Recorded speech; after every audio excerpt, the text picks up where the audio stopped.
Studio Sahebganj Muzaffarpur Bihar. मजा मिले नारतिया में हमके सर्दी थैले बादुनु जो बन के। मजा मिले नारतिया में हमके सर्दी थैले बादुनु जो बन के। हो सिहरे बदन तन खोजेला पिया के पाजरवा में। सिहरे बदन तन खोजेला पिया के पाजरवा में।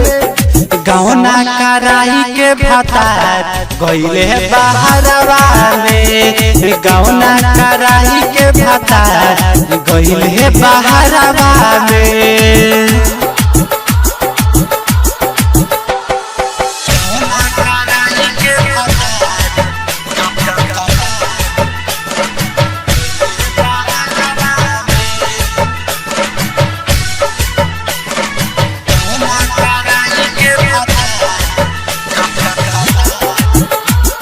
संगीत महल रिकॉर्डिंग स्टूडियो साहेबगंज मुजफ्फरपुर बिहार। खनकेला चूड़ी कंगना सिजिया पर होजे तरसेला लाली विद्या पिया के खोजे।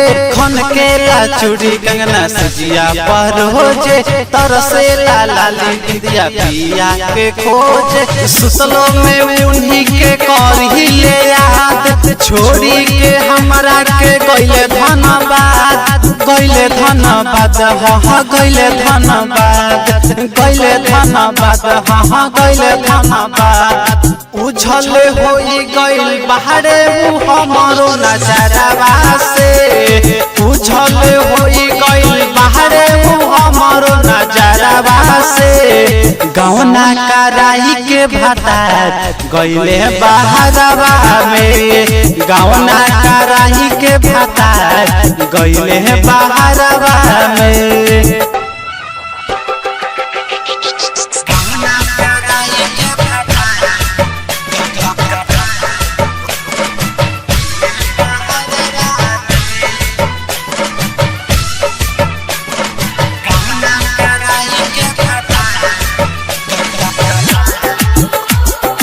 संगीत महल रिकॉर्डिंग स्टूडियो साहेबगंज मुजफ्फरपुर बिहार। सपना में आवेले हमरा भरतम हो छू नहीं पाइले उनकर बदन हो। सपना में आवेले हमरा भरतम हो छू नहीं पाइले उनकर बदन हो।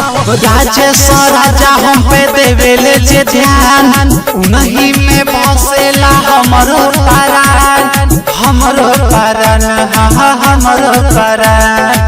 हमरो परान हाँ हमरो परान। प्रेम पारावा नायक जिहिले उनके सहारावा से।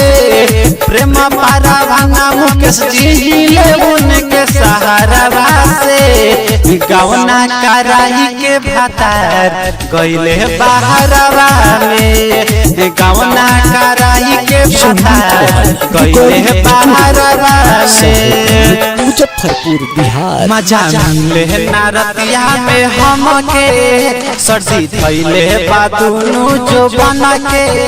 मजा मिले नारतिया में हमके सर्दी थैले बादुनु जो बन के। हो सिहरे बदन तन खोजेला पिया के पाजरवा में। सिहरे बदन तन खोजेला पिया के पाजरवा में। गौना कराई के भतार गइले बहरवा में। गौना कराई के भतार गइले बहरवा में। संगीत महल कंपनी से ऑडियो वीडियो करने एवं रिलीजिंग के लिए संपर्क करें। Mobile number 7488 285655।